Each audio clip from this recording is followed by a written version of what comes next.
Hello, Bigfoot enthusiasts. Scott here from Squatch America.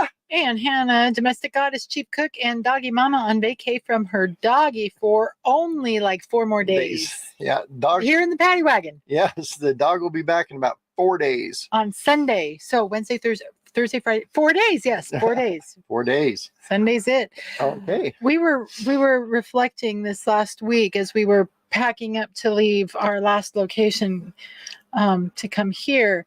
We were reflecting on what life without dog hair and everything is like. Do you know what it's like when you like squeeze your toothpaste onto the toothbrush and there's already dog hair there? Yeah. We've been without that since June. Yeah. But I miss my baby. Yeah, we do. We miss her. So we got a big show. Big shoe. Big shoe. Coming right up.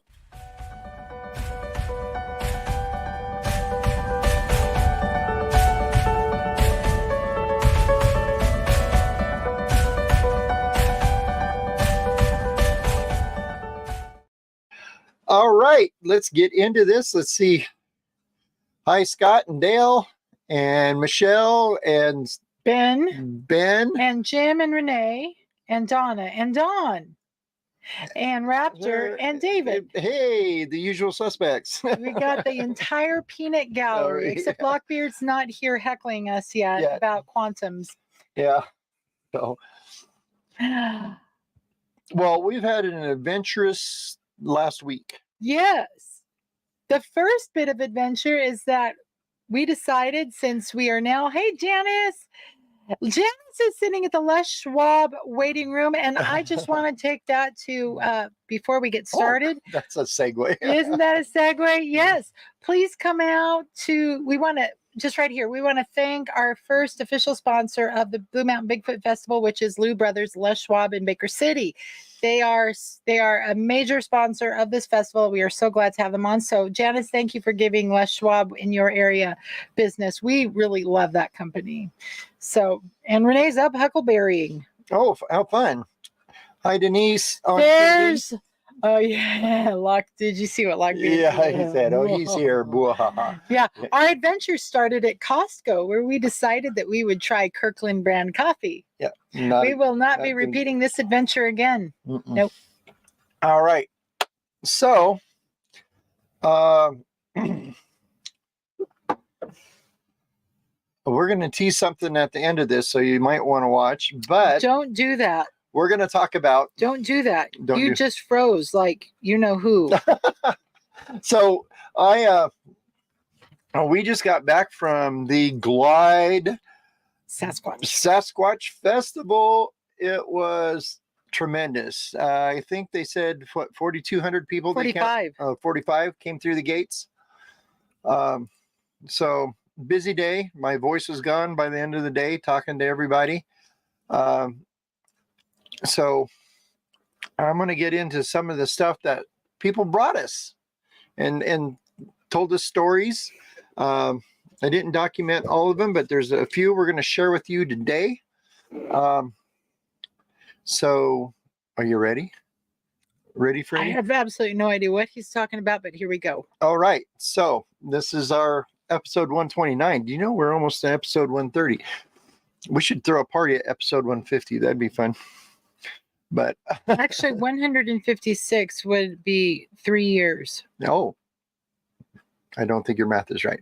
What? 52 times 3 is 156. Okay, her math is right. All right. So let me tell you about the Glide Bigfoot Festival. It started out the night before. We had a banquet, which is really interesting. They had this banner out front. It said the Bigfoot Expert Experience, featuring us and Dr. Jeff Meldrum. It's kind of funny.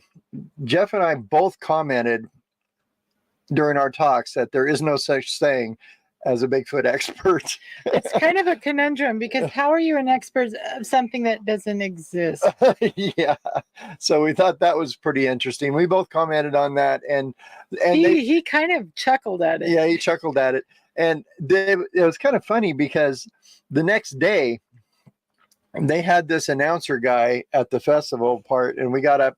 we both, not at the same time, but 2 different times, we got to take questions from the audience live on stage.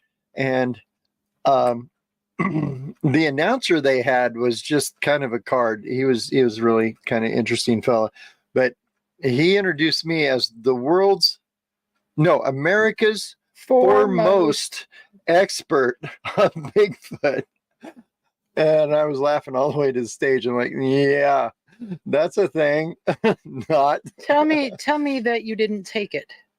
No. My head was this big. No, just kidding. You had to let out your hat, dude. No, I did not.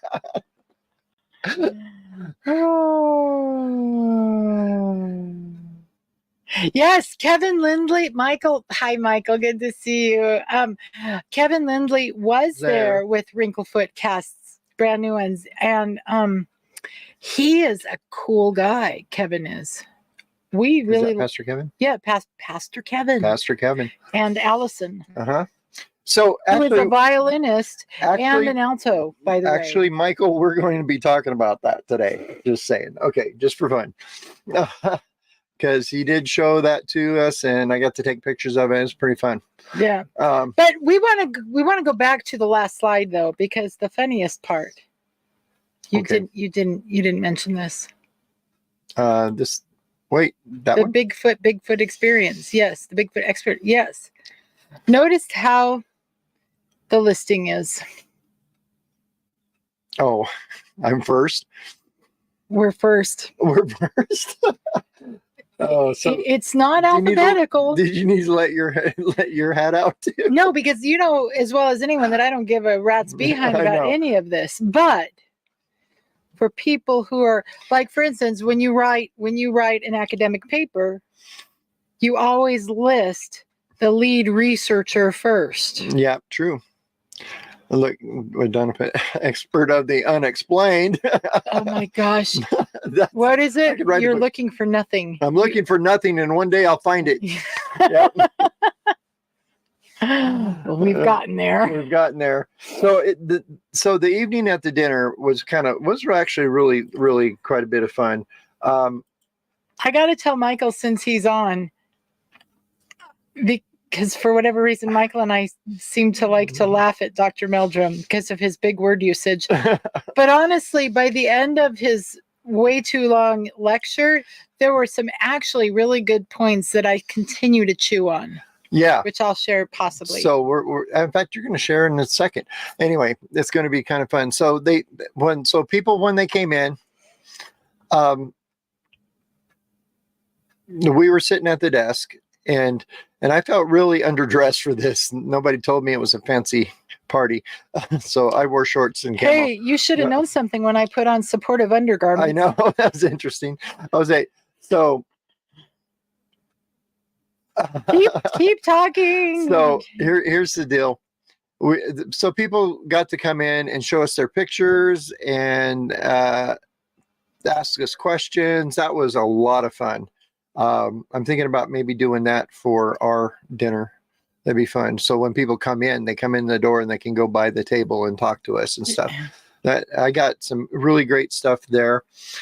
And then Dr. Meldrum, after his speech, his diatribe. You should listen to Hannah and Dr. Meldrum talk about intelligence and fine motor skills for hours. It was riveting. I have a finger that I can apply to that comment. No, it was riveting. And I'm not going to go into it now because I want to do some more looking into this myself. Yep. But there is a lot that can be said based on the structure, not of the foot, but of the hand. Here's something interesting. Bigfoot has a much more defined foot than hand.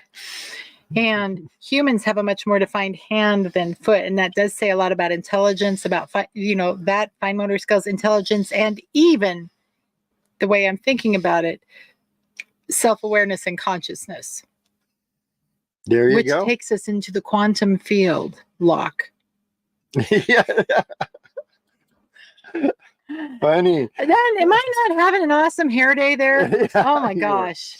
So if you haven't ever went to like one of these Bigfoot conferences and listened to Dr. Meldrum speak, actually it's very, very interesting. He had a very long talk. Very long emphasis on the very. About monkey genitals. Pastor Kevin's wife and I were having a good time with Yeah. It's hilarious. Yes. But he made a bunch I of can't really believe you covered it up. I know. He actually had a really good This guy is talk so about that. easily embarrassed. It's so funny. Even animal parts get him. Yeah. So that was really interesting, actually, his talk. And then he had another study he did about that he talked about the population thing. And I am so going to steal that from him. And I want to talk to him more about it and get into more details. But it was very interesting about the study he came up with about the population of Bigfoot. Which has everything to do with their genitals and why some primates pack and some don't. Exactly. It was absolutely. Yeah. It was, other than words like, She said gorillas don't be packing. They don't. And that's really cool. I mean, that's exactly what he talked about. And it was very, very interesting. But the population thing really struck me. That's something I walked away with I was going to say, other than words like, I have a picture. Oh, yes. This was the word. Coprophagy. Oh, yeah. That's animals that eat their own feces. That was just gross. Yeah. And Scott said he's actually funny too. He really Yeah, you know what? What's really funny is watching Dr. Jeff try to be funny. That's fun. Mm-hmm. So yeah. So there's that. So let's move right along to the next morning where we had got our booth set up in a cow field. And there were pies to show for it. Yes, we had to kick the cow pies out of our booth, but other than that, it's fun. I'm not against flipping cow pies. I've done that in my, I grew up on a farm, so there's that.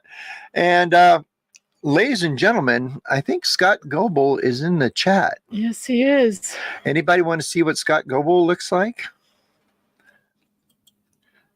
So Scott came and helped us out in the booth. It was a lot of fun. He got to hear some stories too. You got to live the life for a minute. It's very, very. Look at those handsome shirts that two of you are wearing. Yes. I wish I could say you can get them from us, but we sold clean out at the festival, so we will be restocking. We're restocking, but just for height purposes, Jeff and I are both 6'3". Scott's a little bit taller than us. And then I also found a female Bigfoot, came by the booth. Sassy Squatch yourself. It was pretty cool. She also rode the mechanical bull. Yeah. And Hannah rode a mechanical bull. Yeah, it was a blast. So let's see. Michael says that Jeff's getting funnier. He made him laugh once last month. That's funny. Yes. I think maybe he needs to spend more time away from academia and in the world of real people. Yeah. Scott Squatch. Yeah.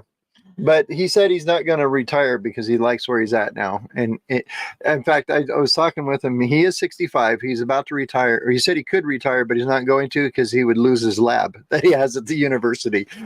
And he doesn't have the room to put all his casts at home. So he's going to keep working for a while. So before we go any further, we've got to talk about what's coming up real quick. Our next event is the Blue Mountain Bigfoot Fest. Yes, proudly sponsored by Lou Brothers Les Schwab in Baker City. And we got a little commercial about that. The second annual Blue Mountain Bigfoot Fest is coming to Baker City, Oregon, August 11th and 12th. Join us for a VIP dinner on Friday night featuring special guests Todd Neese and Michael Freeman, and a full day of activities on Saturday, August 12th. featuring speakers and vendors, our live radio broadcast, and a Bigfoot town hall. The Blue Mountain Bigfoot Fest is hosted by Squatch America. Find more information and get your tickets at squatchamerica.com. All right. That's right. It is not too late to get dinner tickets or to enter the Miss Blue Mountain Bigfoot Beauty Pageant. We do have 4 entrants, but I think they're all under 18 and they're all sisters. Okay. And so, and it's not too late to buy your tickets to enter we'll have a junior. the second annual Squatch Trot. So 5K that is supporting the Fallen Outdoors, and it's not too late to get your dinner tickets or to even purchase your own sponsorship or a vendor booth. There are all sorts of options. Go to squatchamerica.com and check it out. And speaking of which, the folks from Fallen Outdoors will be there, so you get to meet them. And they are, I believe, raffling off an all-terrain vehicle. They are going to raffle off an all-terrain vehicle. Look at that. Not this one. But so that'll be fun. Anywho, okay, so there's that. So let's get back to Glide. So the Glide had a really cute commercial that I really fell in love with. Hannah loves this commercial too. I do. We're gonna make one just like it for ours. It's the 2023 Glide Sasquatch Festival. It's free, it's all day, and it's July 22nd. Follow the feet past the Green Bridge in Glide. Live music, live log carving, Bigfoot experts, over 60 vendors. It's fun for the whole family. It's the 2023 Glide Sasquatch Festival, where the feet are big, but the party's bigger. Yep, and the party was bigger. They had bands all day long.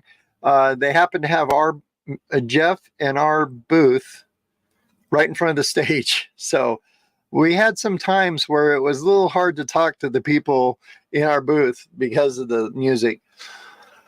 But it was fun. It was rip roaring blazing hot.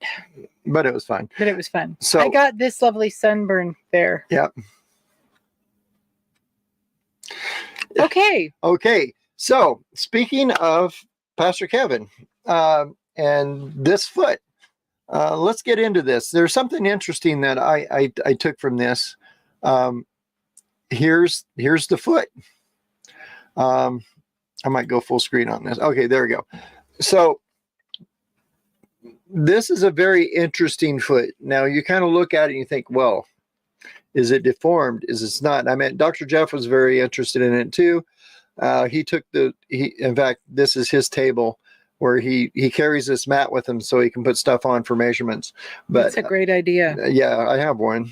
I just don't bring it with me. Great idea. Yeah. Hint. That's a really good idea. Yeah.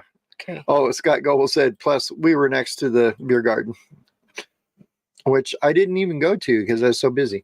So I want to look into the toes of these things. So I blew this up. So you're wondering, here, I'll show you. I circled the toes on here. Is this a deformity? This is exactly what Jeff and I were talking about before the dinner on Friday. Is this a deformity? And I'll tell you my thoughts on it.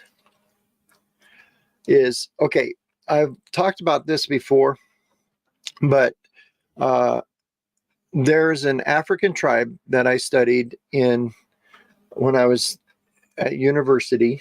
I used your fancy word for it. Okay. And it's this tribe here. Here's a photo. Now, these people are the Vandoma tribe who live near the banks of the small river of the Zambezi River Valley in Zimbabwe.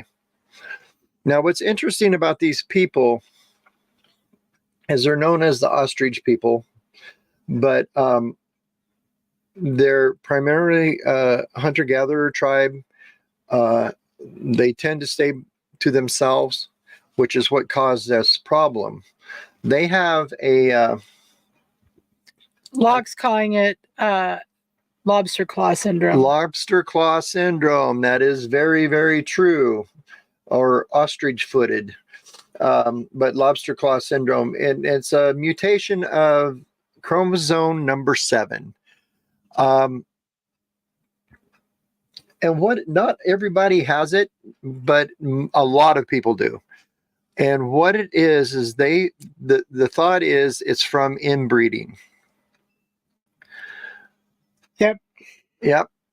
Raptor says too much inbreeding, and that's what happens. So is our Squatch suffering from lobster claw syndrome? No, that Squatch is not suffering from lobster claw syndrome. Why do you say that? Exactly what the first question I had for Dr. Jeff, and it came from our Cottage Grove London Trackway number 2 investigation, Mm-hmm. where that little toe, that off little toe had everyone going, yeah, well, first of all, it's just like Cliff's and it's a hoax and blah, blah, blah, blah, blah, because it didn't look like a standard, our standard human feet are like this, you got the toes kind of in line, but that little toe is kind of way out here doing its own little thing. So that's the first thing I asked Jeff. I said, Jeff, let's talk about human feet. What would human feet look like if we weren't shoving them into shoes from the day we were born? And he said they would look radically different. You'd have way more flexibility in the toes. They would be much more splayed out. But as it is, because we're shoe bound, our feet go like this. Mm-hmm. Ladies, you know that's what your feet do in those damn pumps you wear to work, right? So what I see in that cast is a very splayed toe spread. In this one? Yes. Okay. That's what I see. That's what she sees. So what I did is I jumped on the internet, some knowledge of mankind, and all sorts of fake news. And I found some photos of people spreading their toes. I mean, let me get my laser pointer going here. I missed it. Okay. This lady here, boy, she can spread her toes, can't she? Look at that little toe. That's crazy. It was almost disgusting. And that guy needs a pedicure for dang sure in the top left. Oh, his, long. Does anyone else get really grossed out by long toenails? Yeah, that's me. Anywho. Yeah. Anywho. So Michael says he has 5 casts of her wrinkle foot. Okay, I have 5 casts of her wrinklefoot. She's known for showing extreme toe flexibility and splay. Exactly. First cast in 1984. Last time she was cast was 88, but he has pictures of her prints from as recently as 92. So cool. So here's what I did. I took this foot right here, and let's compare that foot to this foot. So if I take our Bigfoot foot and lay it down here, and I take that little kid's foot with his toes splayed out, and I blow it up to the same size of this foot and overlay it. Man. Interesting.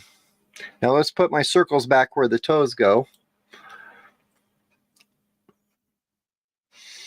So that cast you see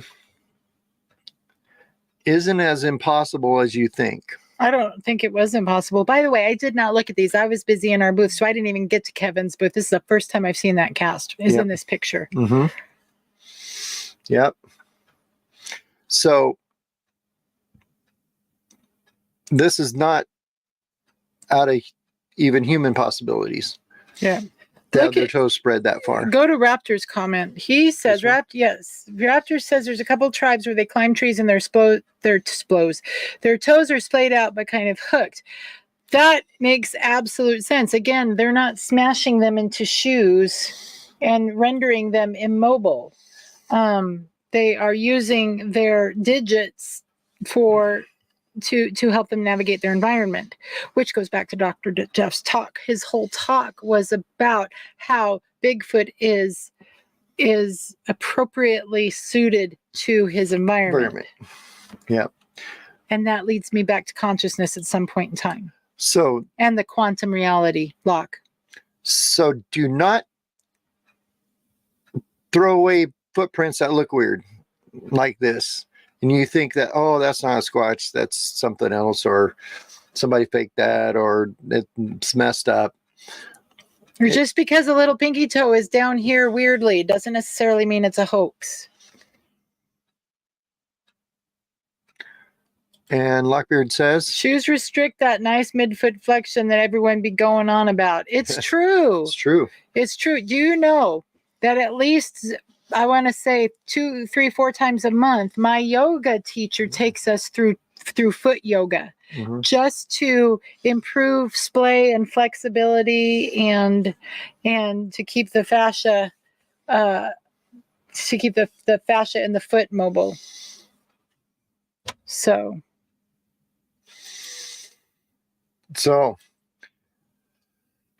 now we're at the midpoint, and we need to share another advertisement. an advertisement with you, and then we're going to get into something very, very interesting. The second thing that come up was up my alley. So here we go. As we travel and search for Bigfoot, we use a lot of equipment that uses the internet to operate. Also, in our town hall meetings and live streams, we need a reliable connection. We use Nomad Internet. There's a link and discount code below, so join us and have internet access on the go. All right. So our next gentleman who brought me something, or is this gentleman right here. His name's Doug Morrison. Also a Squatch American. Wearing a very handsome shirt. Also, I'm about ready to say I'm not going to do the regular logo anymore. We'll just go with that. yeah. So we, so of course, my talks at these festivals and stuff generally has to do with Native American culture and pictographs and petroglyphs, because that's my thing. All right. So I'm trying to see what. Locke, you cannot judge women by their feet. Yeah, you can. If you judged me by my feet, we would not be together now, because I got the world's ugliest feet. It's true. I swear, my feet look just like Fred Flintstone's. Yep.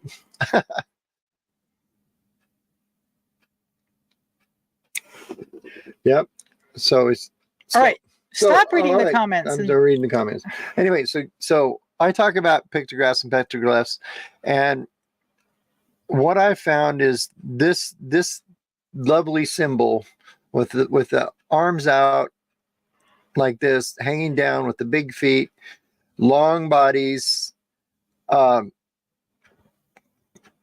to be the quintessential Bigfoot symbol for the Native American tribes.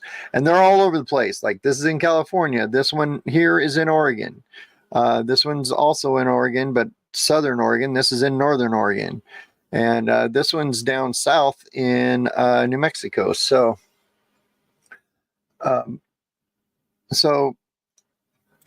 this gentleman brought me this symbol. Go back.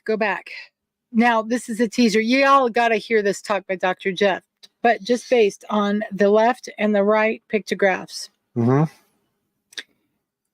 Bigfoot are far more prevalent in the Pacific Northwest than they are in New Mexico. Can you tell me why I say that? Why do you say that? I can't tell you why you said that.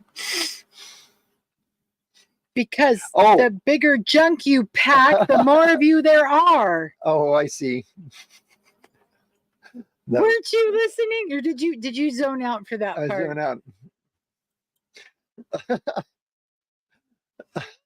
It's true. Well, at least according to that research, that was it.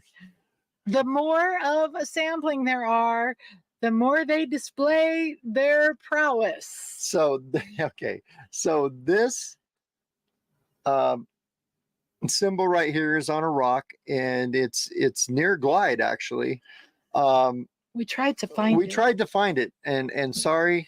The directions were no bueno. Yeah, the directions are no bueno. We hiked around forever looking for this, and I never found it. We drove 30 miles to get to it, and we never found it. And it was such a bummer. But I got the pictures that. And we're going to come back next summer, I think, and spend some significant time in the area. Yeah, and maybe Mr. Doug Morrison will take us out. Take us out. That'd be great.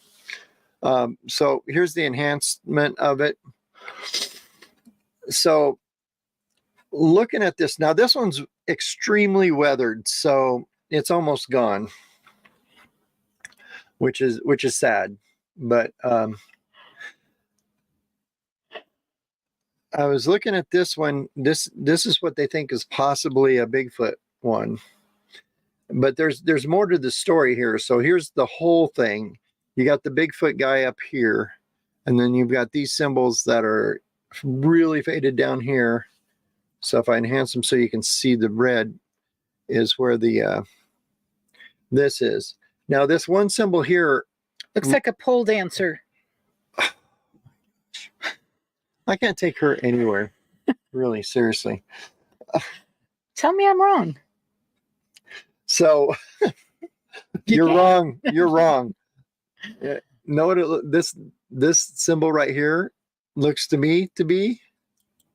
Quite possibly that, Hannah. Not a pole dancer. Well, See, that's why you are the cultural anthropologist and I am not. Sorry, hey, it's Jeff's fault. He started it. Yeah.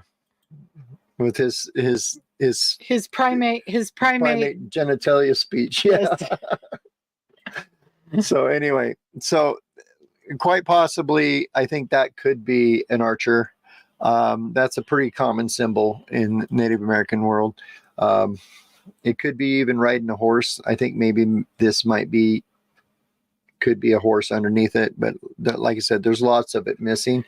So you can't really tell. Of course. I met a horse while we were there too. But yeah. So this could be this dude shooting this dude. Oh, wait. I just noticed something here. Now you got real-time analysis going on. You got real-time analysis. That kind of looks like I think that's a deer. So this might be an archer and that's a deer. And then you got this big guy up here, which isn't too much bigger than this guy. So I actually think this is a deer right there. Yep. So if we go back to what is suspected to be the Bigfoot, I want to show you a little comparison. And this has kind of a more prominent head than this one does, which really could mean something or it couldn't mean nothing. But then you got the arms out here. I mean, the arms could be hanging down, but it faded away. It's kind of odd that both of them would if they did. And then you've got the body and these legs. Now, typically, the Bigfoot and the legs don't taper like they would in a pictograph of a human.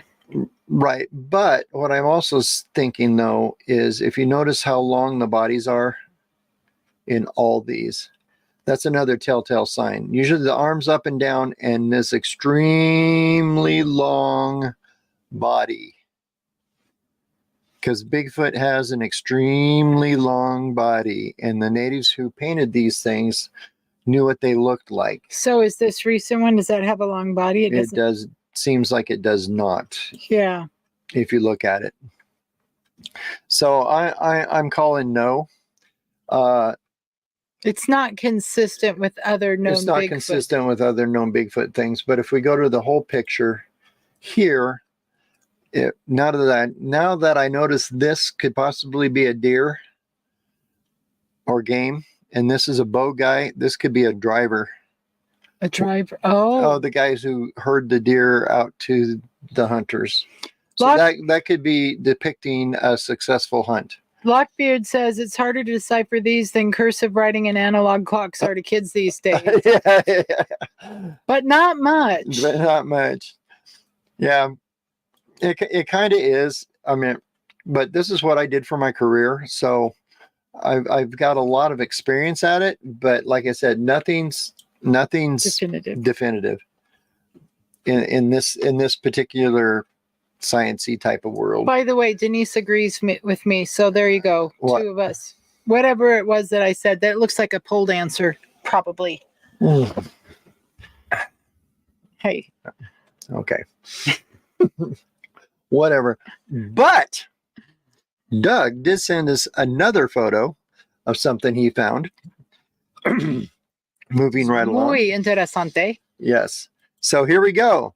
I am Mr. Not Bigfoot Tree Structures. And I know I've had the discussions with Jeff this weekend, and he is not into tree structures either.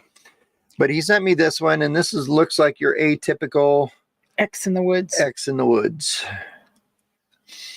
But after looking at this picture for a little bit, and Doug showed me the photo on his phone, and I was looking at it before he sent it to me, and I was staring at it and staring at it. First I saw it right off the bat. I'm going, it's an X. Yep, it's one of those. Elon Musk has been there. Elon Musk has been there. But then I noticed he stood there long enough for me to notice it. And then I looked up at him and kind of surprised. And he looked at me and like, you noticed it. So do you know what I noticed? What do you notice? See it? Do you see it? Do you see it? Hannah, do you see it? Don't look at the next slide. I already looked at the next slide. She cheats. This tree right here. If you notice, it's very, very interesting. So when I go back to the photo, I'll show you. This tree is bent around this tree and that tree. Oh, I didn't see the second part. Yeah. So this tree is actually bent between these 2 trees. So that is not natural. You can't really... Like Pearson, dang it, Elon, stop putting X's on everything. Yeah. So this tree here is bent around that tree. And if this tree just fell, it would have hit this tree and fell out here somewhere. Not curve around this tree and then hook itself behind that tree. And trust me, this is about a 6-inch tree. Joe Bob did not do that. And then I started looking at the picture a little bit more. Yeah, Dale said that's a lot of force to bend it like that. That is a lot of force to bend it like that. Let's see, where's my thing? There we go. Yep. So then I started looking a little bit further, and then Mr. Duggan said, aha, you caught that one too. And you know what's the next thing on the picture? Don't look. Well, you know my eyes, they don't see anything. You don't see anything in there? What's number 2?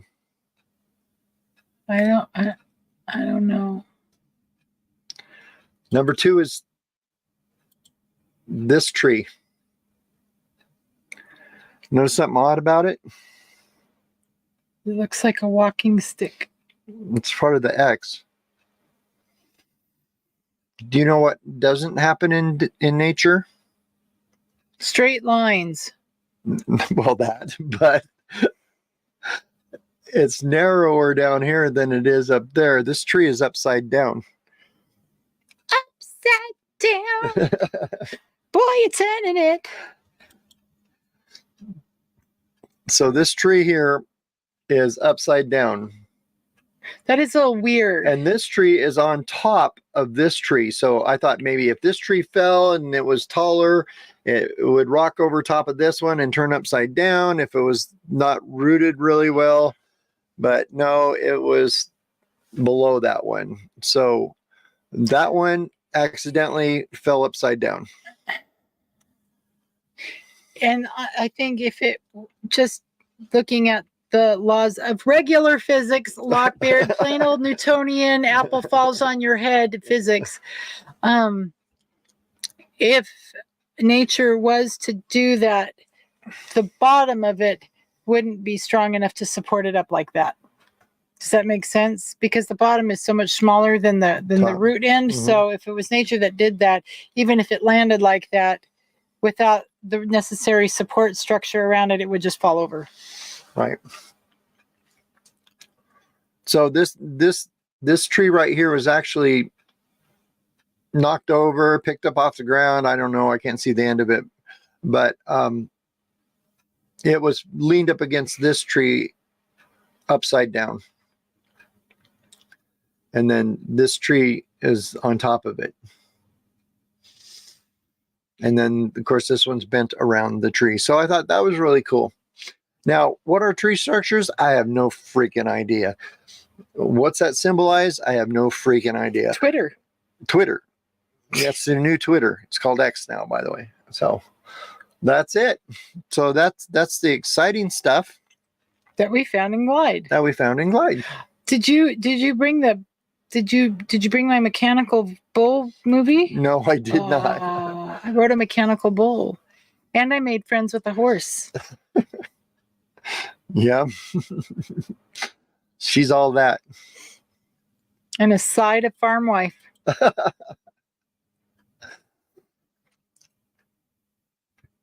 So, chat, what do you think? Raptor has a question. How do we know it wasn't the same tribe going up and down north to south on the West Coast? Different people drew in the tribe and Bigfoot follows them for food, or the other way around?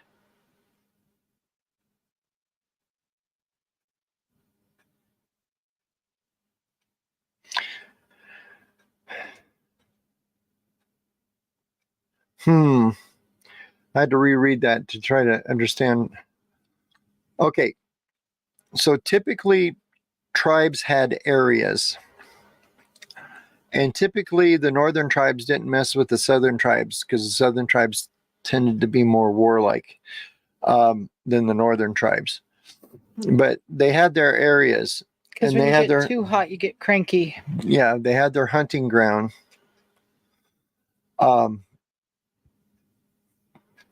So, like, typically, the northern tribes stayed northern. Now, did they trade? Yes.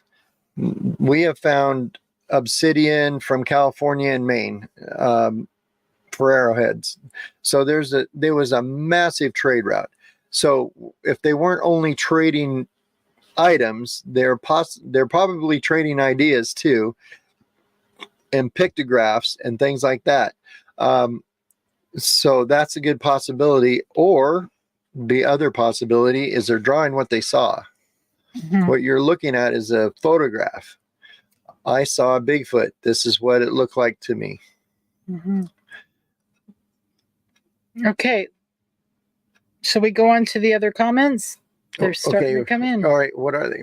So Raptor then says, go up, go up, go up, go up. Wrong one. Up. This one. Does anyone ever notice that when they show these tree structures, there are no limbs on the other end? It seems to me maybe the logging company did it. That's very, very possible. And then, except for this area here is not logged. If I bring that photo back up, boom. And this area doesn't look logged recently.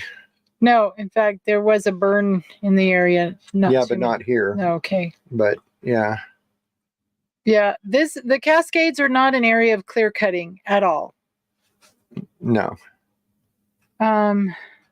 And then up here, an optical illusion. Now, this is only a photo, of course. Optical illusion at the top of a tree broke off and fell upside down, possibly. Very possible. Picture doesn't show above where it may be hung up on something. The first tree could have fallen between the tops of the... Click there where there is room for it to get between them, and the force of the fall put it there bent like that. Very, very, very good possibility. And then Michael chimes in and says, I think the natural elements to extreme and unpredictable things all the time. Very true. Very true. So But it's just weird. It is weird. I mean, the only thing that really got me was this bent tree. I had to turn this back on again. Why won't it work? Because you want it to. Because I want it to. There we go. Was this bent tree. And hopefully, I mean, these are kind of the things I'd love to go look at myself. And then I can say, hey, okay. It's hard to do anything on a picture. Yeah, it's hard to do stuff with photographs. So I can say, hey, okay, I can see how this tree accidentally fell in between these two and then got pushed down by snow. So the very most that this picture does is it tells us this is an area worth looking at. Yeah. To go out in person to find. Yeah. Yeah. What I'm interested in. So, like I said, I'm not going to sit here and explain this uninvestigated thing until I investigate it. All we can do is share our observations and think that's a little weird. Mm-hmm. Hey, it's Samantha. Samantha's on and Donald's on, and I saw Danny. Yep. So there's some more. Yeah, that's why tree structures. Yeah, Donna. Like Donna, we have talked about this. Donna found that one where that tree was stripped. And I still got no explanations for that. So anyway, do we have another commercial, another announcement? Well, we've told us about our thing coming up. We can tell where we're headed next. Let's go to that list. Where did you put the list? I can't find the list. I can never find anything in it. There it is. All right. So after the Blue Mountain Bigfoot Fest, we will be coming back to, we're not in Roseburg anymore, by the way. We are en route back to Baker City. But after the Blue Mountain Bigfoot Festival, we will be headed back to Roseburg, Oregon for the Fallen Outdoors Brouhaha. How about the Umpqua Smallmouth Bass Roundup? Are they going to be fishing for bass? No. I don't think so. That sucks because, man, fish taco cook-off. Yeah, there you go. Be a happy girl. And then after that, we'll be headed up to Liberty, Washington for the Pacific Northwest Miners Rally, where this guy is going to give 3 unique lectures. 3 separate and different lectures. Yep. And then after that, we will be in Elgin, Oregon on September 9th for the fall Bigfoot train excursion. So you will want to get your tickets for that. It is so much fun. It is. So much fun. Absolute hoot and holler. Hoot and a holler. I just made that up. Wow, okay. So, and, oh yes, one of these days, I believe I got to look up, you can correct me if I'm wrong, Samantha. If you are in Baker City and would like to come out and support the residents of Settlers Park, I believe, is it August 2nd? We're going to be at the Settlers Park Assisted Living and Home and Memory Care Center. Where's that at? Settlers Park. I know, I was looking. August 2nd. Bigfoot thing. There we go. Yeah. The 2nd. Yes, August 2nd, we will be there to bring the people, the residents there into the Bigfoot world. We went there last year. They absolutely loved it. And they gave us all sorts of artwork. In fact, some of our friends have that artwork because we gifted it. We gifted it to fellow Bigfoot enthusiasts. We did. It was a lot of fun. So. Yes, and Michael says snow weight can do a lot. Snow weight can do a lot. Water's heavy. Yeah. And especially snow when it gets piled up on stuff and then it starts to melt, but right before it melts, it gets a lot of weight to it and it gets heavy. Now, this is fairly, the area this particular structure was in fairly low elevation. I mean, Roseburg? Where the trees were? Yeah. No, they were up about 5,000 feet in the Cascades. So it's up in snowy area. Okay. I was thinking okay, I stand corrected. I sit corrected. You sit corrected. Yeah. So that's where we'll be after September 9th. We really don't know where we're going to be headed because we're waiting to hear. We could be in Pocatello, Idaho. Mm-hmm. We might be in Yakima, Washington. We might be in Sequim, Washington. We just don't know. But And then we got our fingers crossed that we can go south and go squatching with Jesus and with Joe in Texas. Donald said the bent tree could be waterlogged and very bendable. Possibly. Absolutely. Yep. We used to soak limbs in water to make them bendable enough to weave into baskets when I was in Scouts. Yep. Very, very true. So we just don't know what we don't know. It's true. But it was enough for us to say maybe we should spend like 3 weeks in the area next year. Yeah, we're going to give it a shot. Maybe if we spent more time squatching and less time festivaling. Yeah, I would love to do that. But the festivals kind of help pay the bills. So, okay, they don't. but they're fun. And this is where I get a lot of stories from people. That's the funnest part, is sitting and listening to people's stories. We didn't have anyone who came under the influence claiming that they'd been having a highly illicit affair with Sasquatch and his junk.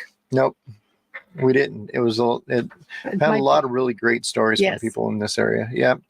Of course, I didn't share them all. I only share the ones where we get photographs and substantial stuff that make me go, okay, I can investigate this. So do we have time for me to go into my theory about how the hand is an indicator of not just intelligence, but degree of self-awareness? No, maybe later. Maybe you can do a whole show on that, hon. But we're winding down right now, but I wanted to say a couple things that are very interesting coming up. Before you do that, Donald says we need to get to the East Coast. Tell me about it. I am trying. Every time we say, okay, we're going to go, then someone over here says, but we want you to come to this. And this guy goes, oh, okay, we can do that. I think now we're driving to Maine in 4 days. Yeah. Next year. Yeah. So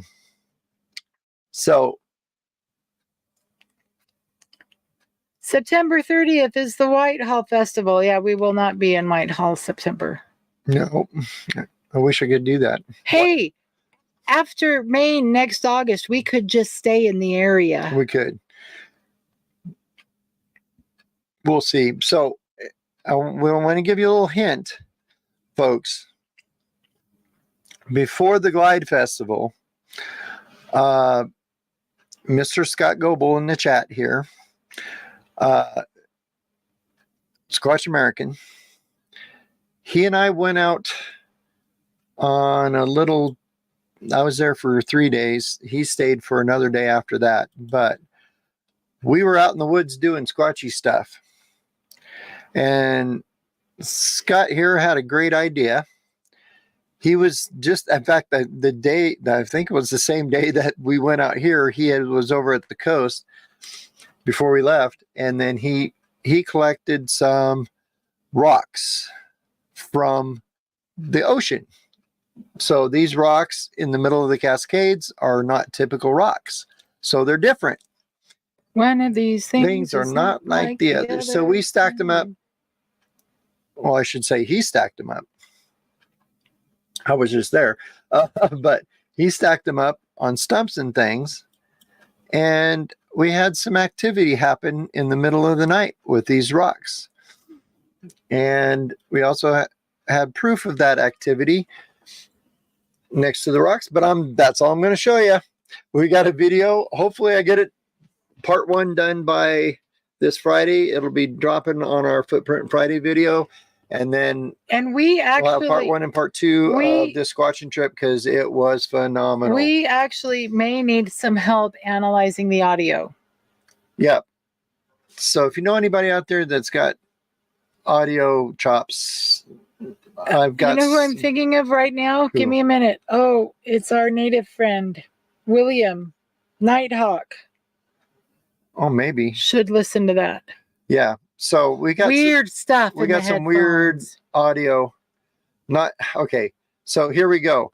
I am not woo at all, but I had something 3 days of video, or not video. I had 3 days of audio. I have a recorder that'll run constantly. So the 3 days I was there, I had the recorder running the entire time, and it was just normal sounds on the audio the whole time until that one night. And here's another hint: the one night that a whole lot of action was happening. During that time, the audio recorder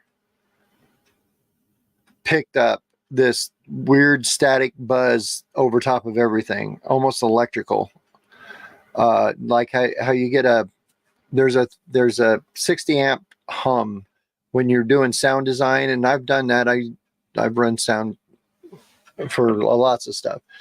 You've not heard this. I've not. Oh, I've heard that. You get that hum in the speakers. This was not a hum. This was it was kind of the hum in the speakers, but it was only on the audio during the time we were getting action. So put that in your hat and think about it. So that's coming up. Are you going to tell them about the other weird thing that happened What other weird thing? with the motion sensor light? No, that's coming now. Shh. So video dropping Friday. Keep you hooked. All right. All righty, folks. Yes, Donald. Lots of rock stacks like that on the Appalachian Trail and Long Trail in Vermont. Hikers, I surmise, did them. Yes, exactly. That Scott put those stacks there. We stacked the stacks, but they were messed with in the middle of the night, and we were the only ones there. I can guarantee you that. And none of us messed with them in the middle of the night. So, in fact, they're having a problem with that in Yosemite Park right now. In fact, the rangers in Yosemite Park are telling people, if you see these stacked rocks, kick them over, because people are doing that and it's getting ridiculous. So, there's that. So, we good? Any last words for the good or the order? Consider your hand.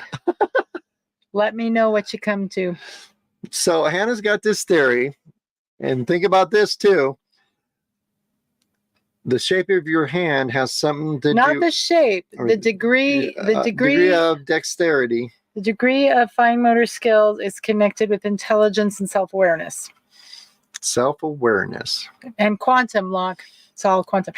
Jeff, what did Jeff tell you about quantum? He said he believes. Oh, yeah. This is cool. Locke, I think you'll appreciate this. What did he say? You can probably say it better than I can. Okay, so he said in Jeff Meldrum and his investigation into the quantum physics and stuff, and he's got professors out of college he can sit down and talk to about it.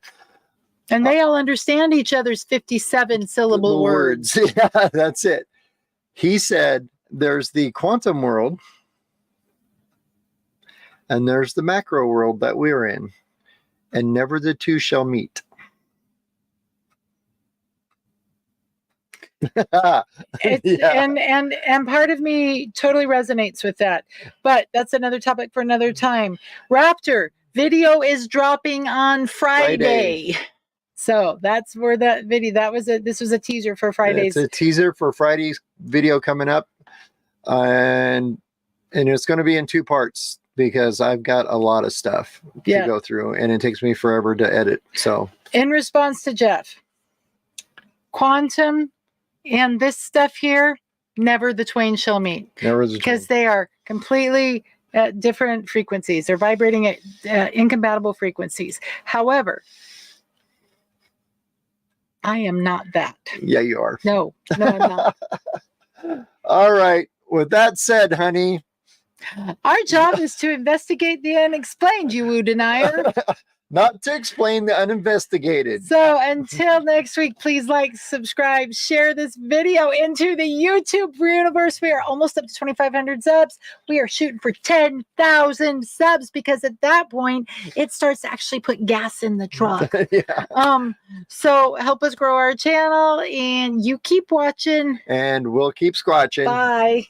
Go out and find Bigfoot.